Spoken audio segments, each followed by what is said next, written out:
सरकार ने कथित रूप से आतंकी गतिविधियों में संलिप्तता और आईएसआईएस जैसे आतंकवादी संगठनों से संबंध होने के कारण पॉपुलर फ्रंट ऑफ इंडिया यानी पीएफआई व उससे संबंध कई अन्य संगठनों पर 5 साल का प्रतिबंध लगा दिया है। पीएफआई और उसके नेताओं से जुड़े ठिकानों पर छापेमारी के बाद सरकार ने एक कदम उठाया है। आतंकवाद रोधी कानून यूएपीए के तहत प्रतिबंधित संगठनों में rehab India foundation, campus front of India, all India इमाम council, national corporation of human right organization, national women's front, empower India foundation और रिहेब फाउंडेशन केरल के नाम शामिल हैं। इस 16 साल पुराने संगठन के खिलाफ मंगलवार को 7 राज्यों में छापेमारी के बाद 150 से अधिक लोगों को हिरासत में लिया गया या गिरफ्तार किया गया।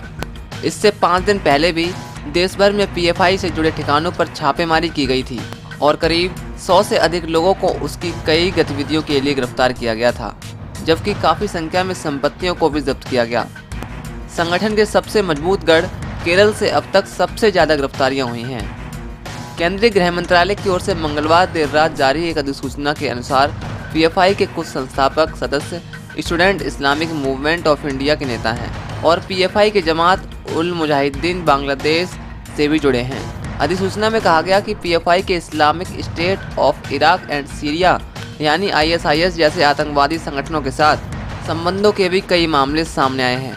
अधिसूचना में दावा किया गया है कि पीएफआई और उसके सहयोगी या मोर्चे देश में असुरक्षा होने की भावना फैलाकर एक समुदाय में कट्टरता को बढ़ाने के वास्ते गुप्त रूप से काम कर रहे हैं, जिसकी पुष्टि इस तथ्य से होती है कि पीएफआई के कुछ कार्यकर्ता अंतर्राष्ट्रीय स्तर पर सक्रिय आतंकवादी संगठनों में शामिल हुए हैं। अधिसूचना में आगे कहा गया, उक्त कारणों के चलते केंद्र सरकार का दृढ़ता से यह मानना है कि पीएफआई की गतिविधियों को देखते हुए उसे और उसके सहयोगियों या मोर्चे को तत्काल प्रभाव से गैर कानूनी संगठन घोषित करना जरूरी है। संबंधित अधिनियम की धारा 3 की उपधारा ब्रैकेट में 3 में दिए गए अधिकार का इस्तेमाल करते हुए इसे गैर कानूनी घोषित किया जाता है। केंद्रीय गृह मंत्रालय ने कहा कि उत्तर प्रदेश, कर्नाटक और गुजरात सरकार ने भी पीएफआई पर प्रतिबंध लगाने का सुझाव दिया था। अधिसूचना में दावा किया गया कि पीएफआई, उसके सहयोगी या उससे संबंध मोर्चे देश में आतंक का माहौल पैदा करने के इरादे से हिंसक आतंकवादी कृत्यों में शामिल रहे हैं, जिससे राज्य की सुरक्षा और सार्वजनिक व्यवस्था को खतरा उत्पन्न होता है। अधिसूचना में आरोप लगाया गया कि पीएफआई आतंक आधारित दमनकारी शासनों को बढ़ावा देते हुए उसे लागू करने की कोशिश कर रहा है, देश के प्रति वैमनस्य उत्पन्न करने के लिए राष्ट्र विरोधी भावनाओं को बढ़ावा देने और समाज के एक विशेष वर्ग को कट्टरपंथी बनाने की लगातार कोशिश कर रहा है। इसमें कहा गया है कि संगठन ऐसी गतिविधियों को बढ़ावा दे रहा है जो देश की अखंडता, सुरक्षा व संप्रभुता के लिए खतरा है।